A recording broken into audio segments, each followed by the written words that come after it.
अस्सलाम वालेकुम, नमस्कार, सत श्री अकाल एंड गुड इवनिंग। मैं हूं आरज़ू काज़मी और आप देख रहे हैं पॉइंट ऑफ व्यू। हमारे साथ हैं जी साजिद तारड़ साहब। बहुत शुक्रिया सर कि आज आप आए। थैंक यू अस्सलाम सो मच।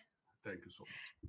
सर आज 14th अगस्त और 15th अगस्त दोनों का ही ज़िक्र करेंगे और दोनों ही कंट्रीज़ को आप क्या कहना चाहेंगे? देखिए, मैं आज 14 अगस्त पे पाकिस्तानियों को मुबारकबाद देना चाहूँगा, 15 अगस्त को अपने भारतीय भाइयों को, बहनों को मुबारकबाद देना चाहूँगा। लेकिन मेरे ज़हन में आज कई सवालात हैं। अफ़सोस के साथ ये मैं कहूँगा कि मुबारकबाद तो मैंने दे दी, लेकिन ये मैं पूछना चाहूँगा, बल्कि तीसरा एक मुल्क भी जो एक यूनाइटेड इंडिया का हिस्सा था, बांग्लादेश आज, उसको भी मैं इंक्लूड ही करना चाहता हूँ इसमें, क्योंकि हुँ। वो भी आज के दिन ही ये चीज़ें सारी क्रिएट की गई थी।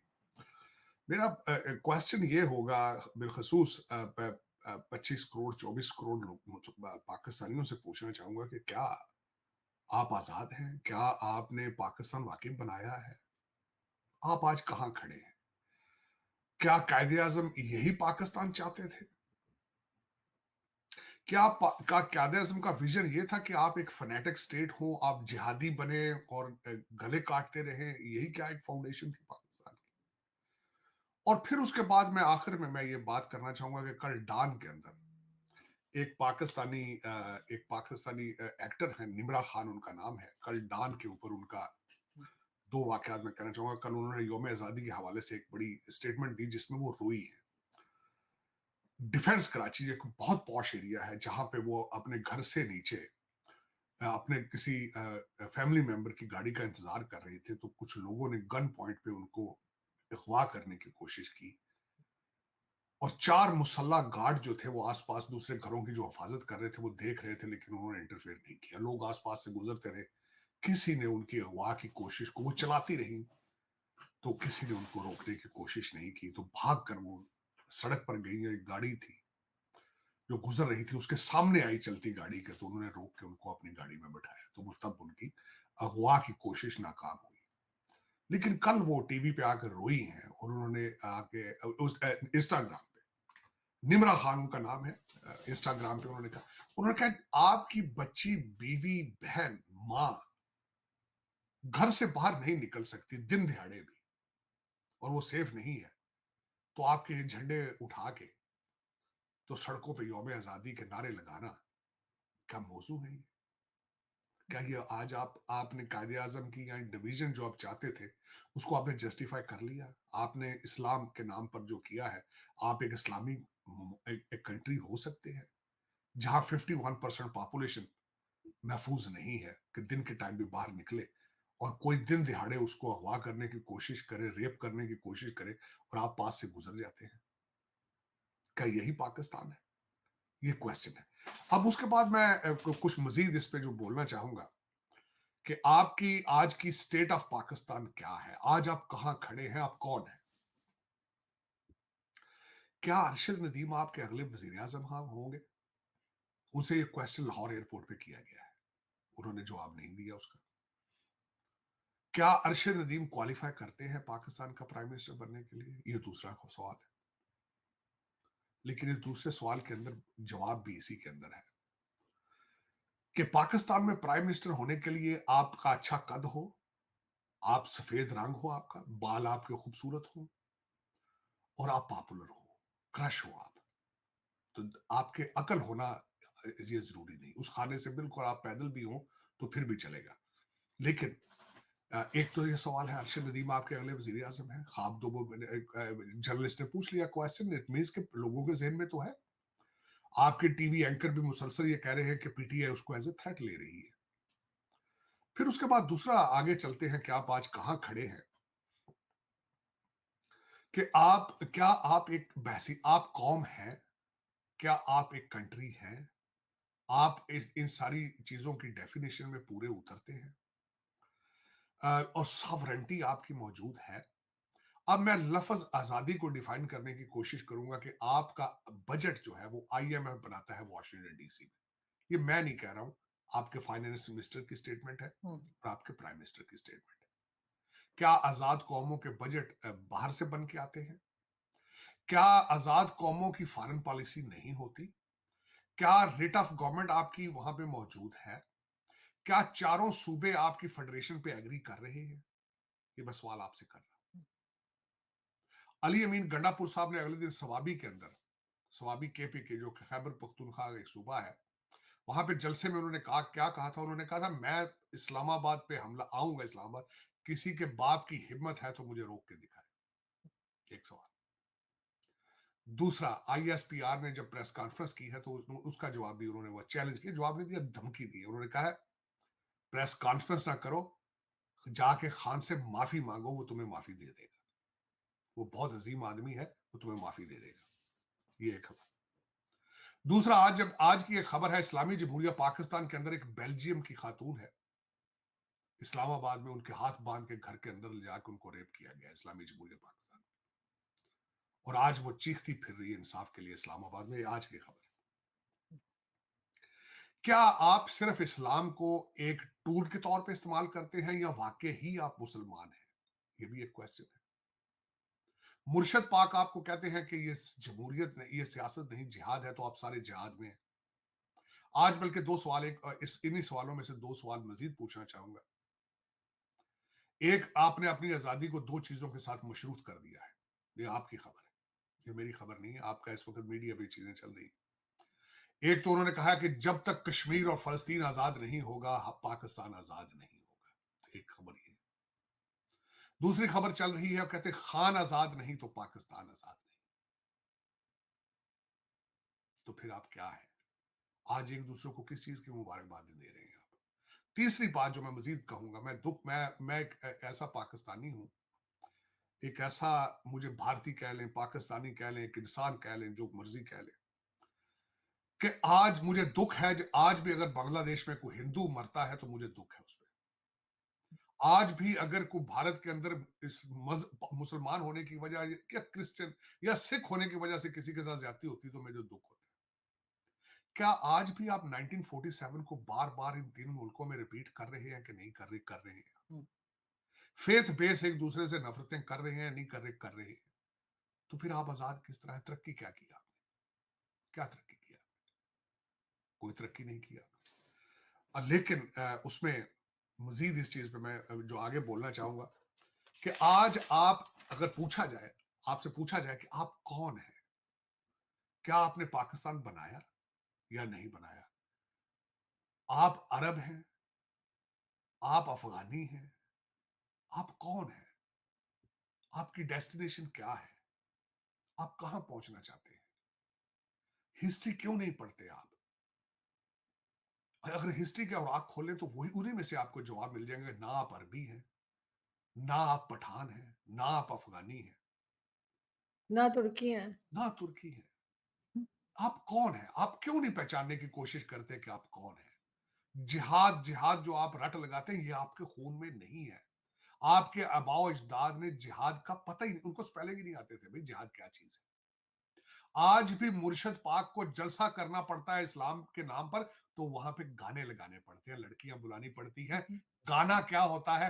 आज इमरान खान दे जलसे च नचन जी करता है। आज जिहाद आप क्यों खराबी करते? आप एक पार्टी करने वाली कौम है और इन्वेडर्स के सामने लेट जाने वाली कौम है।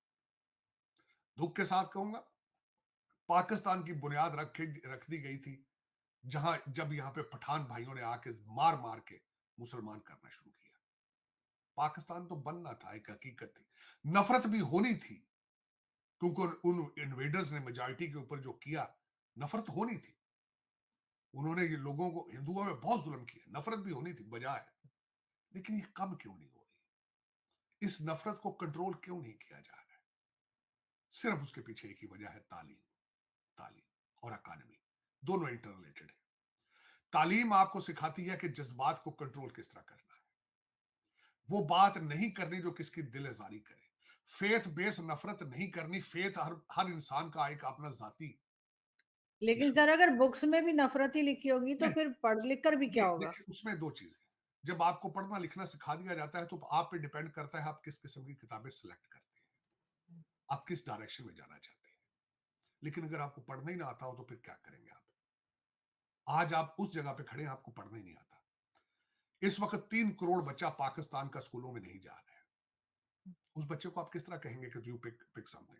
वो फिर जाके इमरान खान के जलसे में नचन नु जी करता है, वहां बिरयानी खाता है, पार्टी करता है, और उसको कहा जाता है ये जो तू डांस कर रहा है ये इबादत है, ये इबादत है, तेरे सारे गुनाह माफ है, तो अगर तू इस जलसे में आके नाचेगा तेरे सारे खून माफ है।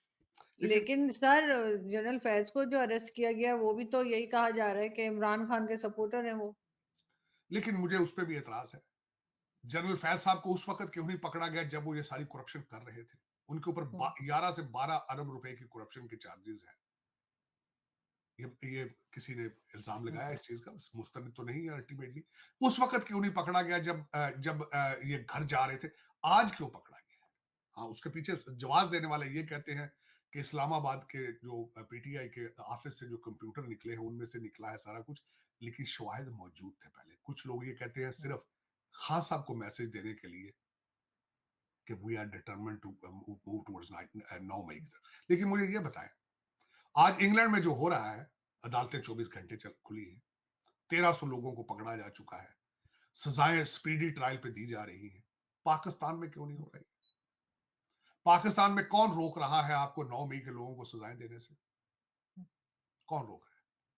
क्योंकि आप कमजोर बिल्कुल। हैं, कि आप कमजोर हैं। आप जवाब दिया जाता है, अदालतें, सुप्रीम कोर्ट, हाई कोर्ट ये इस चीज नहीं करने देती। जब मिलिट्री के कैंट के अंदर जो भी जुर्म हो, उसमें पूछने की जरूरत है किसी जज से भी, तुम पीटीआई के जज हो, तुम हमारा साथ दो या ना दो। जब आपके घर में घुस के मारा गया तो आप उन लोगों को सजा क्यों नहीं देते? आपकी कमजोरियां हैं, कमजोरियां। फैज हमीद साहब के ऊपर एलिगेशन इस वक्त आपके एनालिस्ट बहुत लगा रहे हैं कि फौज के अंदर जो सारा था वो फैज हमीद साहब ऑपरेट कर रहे थे, लेकिन आपको उनको इजाजत क्यों दे रहे थे भाई? वो आपकी कमजोरियां हैं। आपका हमें हमेशा बताया जाता है कि आपका एक इंटरनल सिस्टम है ऑडिटिंग का, आपका अपना जुडिशियल सिस्टम अपना है, जैग ब्रांच आपके अपने, वो सोए रहे हैं सारे, सारे सोए रहे हैं। तो दर हकीकत आज अगर देखा जाए तो ना आप बहसीत कौम अपने आप को कहने के काबिल हैं, ना आप अपने आप को एक कंट्री कहने के काबिल हैं। बजट आपके वॉशिंगटन डीसी में बनते हैं, फॉरेन पॉलिसी वहां बनती है जहां से आप पैसे लेते हैं, और फिर उसके बाद आपके लंदन बेस्ड लोग आके आपको ऑपरेट कर रहे हैं, जिनका 24 करोड़ लोगों के साथ कोई लेना देना नहीं। लेकिन सर वही 77 ईयर्स में भारत ने बहुत तरक्की की। अगर इकोनॉमी देख लें, फॉरेन पॉलिसी देख लें, ठीक है कुछ ना कुछ गड़बड़ हर कंट्री में होती है, हुई होगी जरूर, मगर ज्यादातर तो हम उनको आगे ही बढ़ता हुआ देख रहे हैं। तो हमने कुछ सीखा क्यों नहीं अपने पड़ोसियों से? ये बहुत बड़ा सवाल, बहुत बड़ा सवाल है। बल्कि मैं खुद इस बात पे मुझे हैरान हूं कि हम एक जैसे लोग हैं, हम इंडस वैली के बच्चे हैं सारे। देखा जाए तो वी आर वन, इसमें कोई शक नहीं है, इसमें कोई मुबालगा आराई नहीं है। मुसलमान तो आप कब आप हुए हैं, वो कुछ अरसा हुआ है, सदियों से आप रह रहे। लेकिन हाँ, वहां से कुछ लोग निकले हैं जिन्होंने दुनिया को हैरान करके रख दिया, इसमें कोई शक नहीं है। अफसोस के साथ ही मैं कहूंगा उसका कंफ्यूजन है। हमें एक कंफ्यूजन में रखा गया है सुबह शाम कि आप अरबी हो। आपके औरंगजेब साहब टोपियां सी सी के हुकूमत चलाते थे, लेकिन 300 हर मुगल जो था शराब का नशई था। हर मुगल था, उसके उस 4 शादियों पे नहीं रहता था, 300 उनकी खवातीन हाँ। हरम में होती थी, 300 खवातीन। हमें बताया जाता था कि वो बहुत नेक थे, वो आपके लिए सारा दिन कुरान, अपने हाथ से कुरान लिख लिख कर बेच के हाँ। तो उससे खाना खाते थे। यही एक आपके साथ अलमिया है। भेष बदल बदल के मार्केट में घुमा करते थे, और ये भेस भी है। बहुत इतने नेक थे कि वो कहते हैं कि जी सारा दिन शराब पीते थे, इतने नेक थे वो, वाइन पीते थे, और सारा दिन वो गाने सुनते थे, सारा दिन इतनी इबादत करते थे। यही बताया जाता है। क्या मैं इस पे क्या बताऊं? और वही हमारा, क्योंकि हम अपने आप को समझ नहीं पाए। मैं कल किसी बड़े पढ़े लिखे बंदे को मैंने बड़े दलाइल के साथ ये कहा है, बड़े दलाइल। मैंने कहा मैं सारी जिंदगी मैकियावेली की द प्रिंस पढ़ता रहा हूं कि पावर पॉलिटिक्स का बादशाह है, लेकिन उससे बहुत अरसा पहले, सदियों पहले, उससे पहले अर्थशास्त्र लिखी जा चुकी थी टेक्सला में, लेकिन हमने उसके ऊपर हिंदू की ठाप लगा के उसको पढ़ने से इनकार कर दिया, दुख के साथ। बहुत हम लोग दर हकीकत वजह यह है कि दुनिया में हर मजहब को इस्तेमाल किया गया है, लेकिन पता नहीं क्या बात है, हम जो 2 बिलियन है दुनिया के अंदर मुसलमान, यहाँ हमारी दुकान को बहुत ज्यादा चल रही है। जहां भी है 2 बिलियन, छोड़ दे पाकिस्तान को, मैं एक सेकंड के लिए भूल जाए आप, पाकिस्तान मुसलमान जहां भी है जलीलो ख्वार हो रहा है, क्यों हो रहा है? ये क्वेश्चन मार्क है। अगर अपने मुल्क में है तो उसके ऊपर अपने ही लोग अजाब अजाब बन चुके हैं। अगर बाहर है तो बाहर भी जूते खा रहा है, अगर अपने मुल्क में है तो वहां भी जूते खा। वजह क्या है? क्या वजह है? ये मेरा क्वेश्चन है ये। 2 बिलियन मुसलमानों से क्वेश्चन है। गाजा के अंदर क्या नहीं हो रहा? क्या नहीं हो रहा है? इससे ज्यादा आगे क्या होगा? है जरूरत? लेकिन सर ईरान के लिए कहा जा रहा है कि जो अमेरिका है वो कह रहा है उससे टर्की से कि ईरान को समझाएं कि वो अटैक ना करें इसराइल पे। तो वो इसराइल को क्यों नहीं समझाता? क्या फलस्तीन के ऊपर मार कुटाई बंद करे? कितने लोगों की जानें चली गई हैं, जिनको हमदर्दी नहीं थी अब उनको नहीं, भी हमदर्दी हो गई है। अमेरिका, टोनी बिल्किन जो है वो हर मुल्क में जाके सात सात चक्कर लगा चुका है। टोनी बिल्किन की हालत ये है कि मोहम्मद बिन सलमान अपने ऑफिस के बाहर बिठा के 3-3 घंटे वेट कराते हैं और उसके बाद कल सुबह फिर आ जाना। वो सुबह फिर आ जाता है। उसके बाद में कोई ताकत ही नहीं, क्या करने कराने का क्या है उसका? अमेरिका के पास आज है किसी को देने के लिए क्या? जब अपने बॉर्डर कंट्रोल नहीं कर सकता, अपने मुल्क के अंदर कंट्रोल नहीं है, अलास्का के ऊपर चाइनीज और रशियन फाइटर जेट्स फिर रहे हैं, एटॉमिक शिप्स अपने प्लेन्स को लेकर। क्यूबा में रशिया आके मिलिट्री एक्सरसाइज, नेवल एक्सरसाइज कर रहा है। वो ये इस वक्त अमेरिका खुद डूब रहा है। वो किसी को क्या कहेगा? हाँ, क्योंकि यहाँ पे जूश लॉबी बहुत स्ट्रांग है। बल्कि मैं सबसे यहां तक यकीन करता हूं कि अमेरिका को बनाने वाले ही जूश साइंटिस्ट थे और जो बैंकर थे। वो अपनी एडवांस एजुकेशन लेकर आए सेकंड वर्ल्ड वॉर के बाद और उन्होंने अमेरिका की तरक्की में एक की रोल अदा किया। और फर्स्ट वर्ल्ड वॉर के बाद उनके बगैर ये क्या है? कुछ भी नहीं, कुछ भी नहीं। तो उनको चैलेंज किस तरह करेंगे? मैंने आपको पहले भी कहा था, बर्नी सैंडर ने फ्लोर पे खड़े होकर कहा है कि सारा पैसा गाजा का हम दे रहे हैं, सारे बम हम दे रहे हैं और इजराइल हमारी बात सुनने के लिए तैयार नहीं है। तो इससे ज्यादा बेचारगी का इजहार वो क्या करें? लेकिन आज जो जो कई नई चीजें आई हैं, जो पिछले काफी दिनों के बाद ये ब्लॉग बना रहे हैं, क्योंकि मैं खुद बीमार रहा हूँ। आपने देखा होगा अभी भी मेरी आवाज ठीक नहीं है। लेकिन आरजू, जो नई डेवलपमेंट उस एरिया के अंदर आई है, ईरान इस वक्त डायलॉग दोबारा शुरू हो रहा है, जिसमें कतर और इजिप्ट जो है रोल अदा कर रहे हैं। सीज फायर की बात हो रही है, जिसके ऊपर हमास अभी एग्री नहीं किया। लेकिन ईरान ने अपनी एक शर्त भेजी है कि आज भी अगर इसराइल सीज फायर कर दे गाजा के अंदर, तो वो अटैक नहीं करेंगे। ये एक नई डेवलपमेंट है। उसके बाद अमेरिका के अंदर जो नई डेवलपमेंट हुई है, अगले दिन रैकेट बात की है हमारे इलॉन मस्क ने और डोनाल्ड ट्रंप साहब ने हम्म। एक ब्लॉग किया जिसमें रैकेट, जिसको किसी ने बताने की कोशिश नहीं की। सीएनएन की कल की खबर ये थी कि उन्होंने 20 झूठे इल्जाम लगाए हैं, लेकिन ये नहीं बताया कि लोग रैकेट 66.6 मिलियन लोगों ने उनकी उनकी स्पीच को सुना, इंटरव्यू को सुना। लेकिन अमेरिका के अंदर भी देखा है कि democracy is in decline. Democracy is in decline. Media enterprise जो सीएनएन है और दूसरा के, they are trying to build the mind of the people. According to CNN, Kamala Harris election जीत चुकी है, डोनाल्ड ट्रंप हार चुका है। लेकिन अगर देखा जाए तो पूरी दुनिया की हालत खराब है। नए ब्लॉक बन रहे हैं इस वक्त। नए ब्लॉक के अंदर आप देखेंगे कि इस वक्त जो अमेरिका है, बिल्कुल बिलखसूस अगर देखा जाए, अमेरिका और भारत के आपस की दरारें बढ़ती जा रही हैं, फासले बढ़ते जा रहे हैं। उसमें आपके एरिया के अंदर, खासकर जहां आप बैठी हैं, वहां पे भी नए ब्लॉक बन रहे हैं। आपके हमारे डॉक्टर जयशंकर साहब मालदीव गए। Maldives is trying to make a U turn coming out of the China, getting back into the Indian camp. लेकिन इस वक्त अगर मैं देख रहा हूं कि डॉक्टर जयशंकर साहब और जो मोदी साहब हैं, they are worried about Bangladesh. देखें, उसमें अगर हसीना वाजिद को वहां पे सियासी पनाह दी जाती है, तो एंटी इंडिया जो चीजें हैं वो बांग्लादेश के अंदर जोर पकड़ेंगी। एंटी हिंदू ज्यादा अटैक होंगे। हालांकि कल डॉक्टर यूनुस साहब एक मंदिर में गए, उन्होंने स्टेटमेंट दी, लेकिन अभी तक पुलिस उनकी वापस अपने अपने थानों में जगह पे जाके नहीं बैठी, जिसकी वजह से Hindu they are still feeling unsafe. दूसरा, बांग्लादेश जो है इस वक्त अगर देखा जाए तो उनका मुतालबा है, भाई supreme court association, bar association ने कहा है कि हसीना वाजिद को वापस दिया जाए हमें, हम इनको ट्रायल करेंगे, उनके ऊपर कत्ल का केस चलाएंगे। लेकिन उस पर अभी तक भारत ने उसका कोई जवाब नहीं दिया।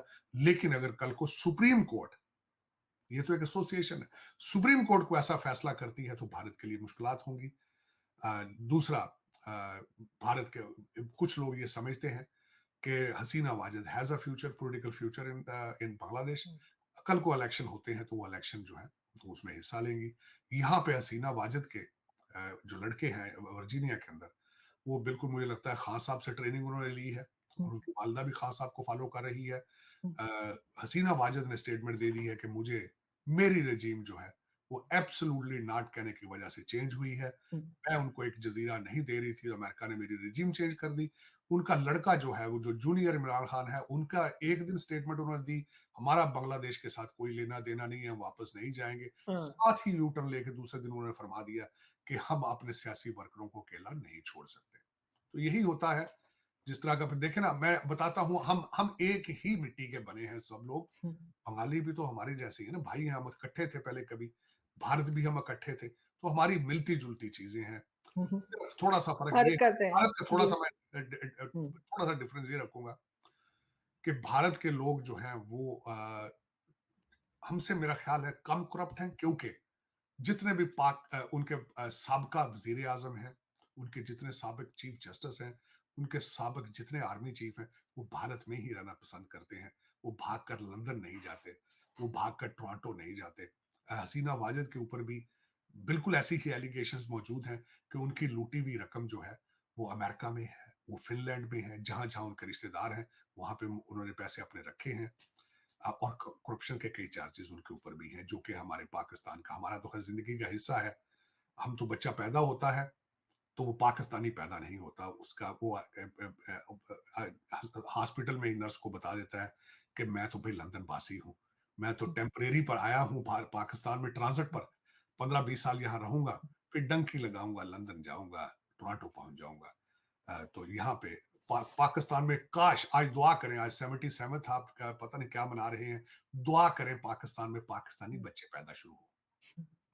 लेकिन पाकिस्तान। सर अ, लेकिन सर जाते-जाते ये ज़रूर मैं आपसे पूछूँगी कि योगी जी जो योगी आदित्यनाथ जो उनका नाम है, तो वो यूपी के सीएम उन्होंने कहा है कि पाकिस्तान का फ्यूचर ये है कि या तो वो भारत के साथ मिल जाएगा या फिर वो खत्म हो जाएगा।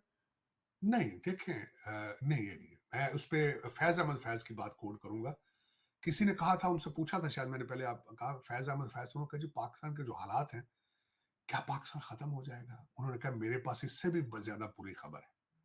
उन्होंने कहा क्या खबर है? उन्होंने कहा ये ऐसे ही चलता रहेगा, ये खत्म नहीं होगा। वो कहते हैं ना, ये पानी पिला पिला के मारेंगे, ये वो तरीकाकार है। 77 साल मारा है। अच्छा मुझे ये बताएं, इस पे भी डिस्कशन हो सकती है, क्या ये भारत के हक में है कि पाकिस्तान इंडिया का हिस्सा बन जाए? नहीं, बिल्कुल भी नहीं। क्या भारत तरक्की कर पाएगा इन 25 करोड़ लोगों को साथ लेकर? क्या पाकिस्तान पाकिस्तान की डेस्टिनेशन क्या है? अब क्या है? अब अफगानी भी, मुझे, मैं उस पर सपोर्टिंग आर्गूमेंट दूंगा कि अफगानिस्तान भी आपका नंबर काट चुका है। वो किस तरह?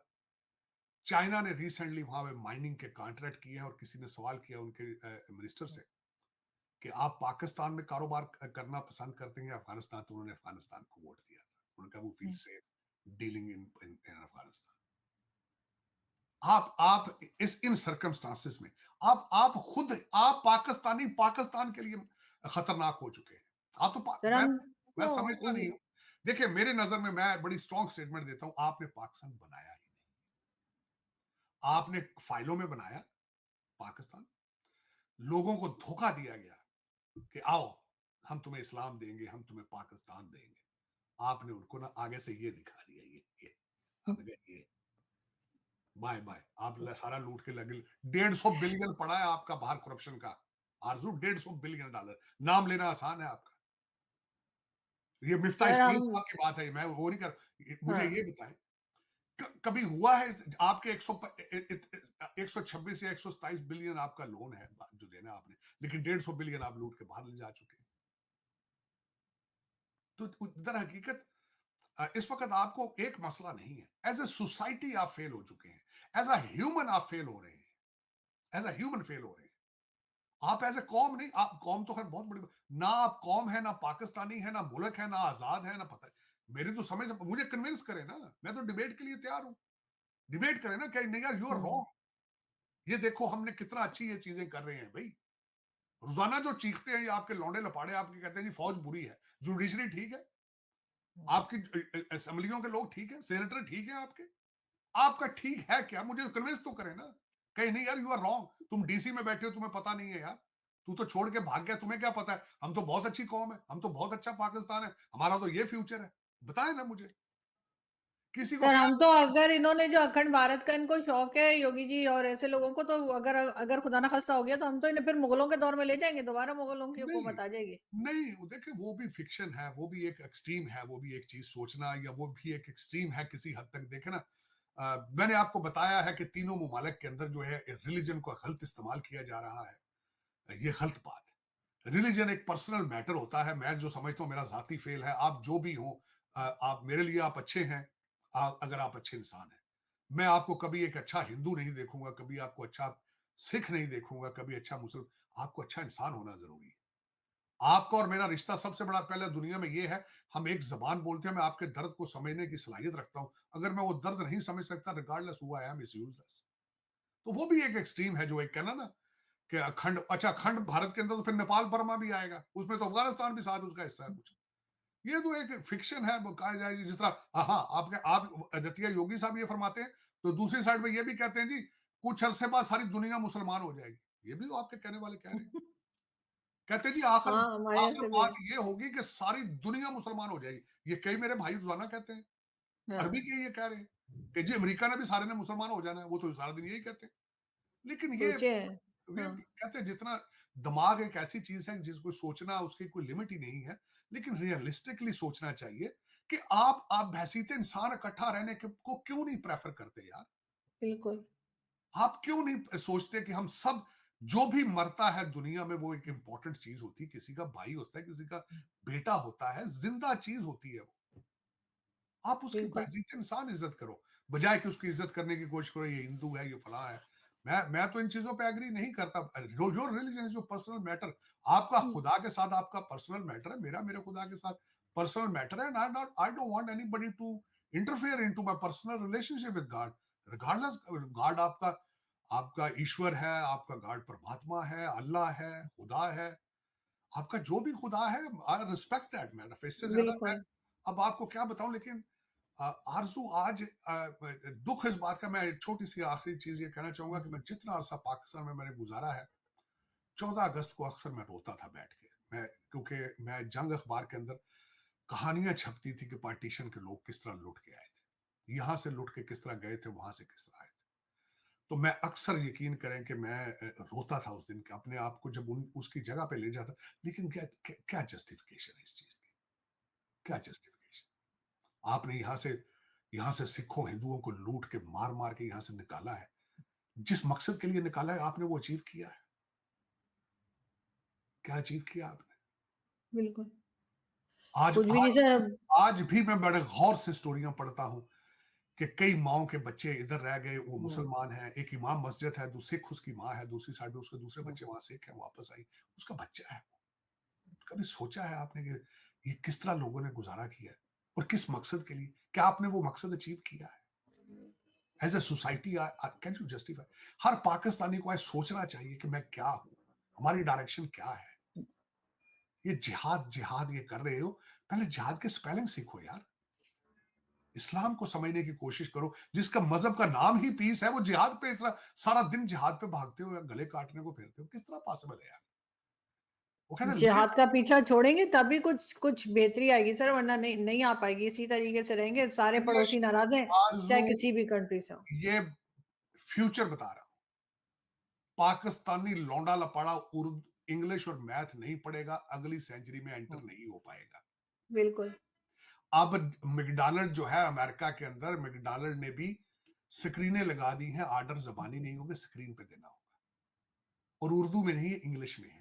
बिल्कुल। दुनिया की ज़्यादा से ज़्यादा जो ज़बान बोली जाती है, वो इंग्लिश है। ज़्यादा से ज़्यादा साइंटिफिक अचीवमेंट्स इंग्लिश ज़बान में पढ़नी पड़ती है। फिर मुझे अच्छा ठीक है, पढ़ो अरबी पढ़ो ना, ठीक है, उर्दू में लिखो। और फिर यहाँ डंकियाँ लगा के क्यों आते हो यार यहाँ पे?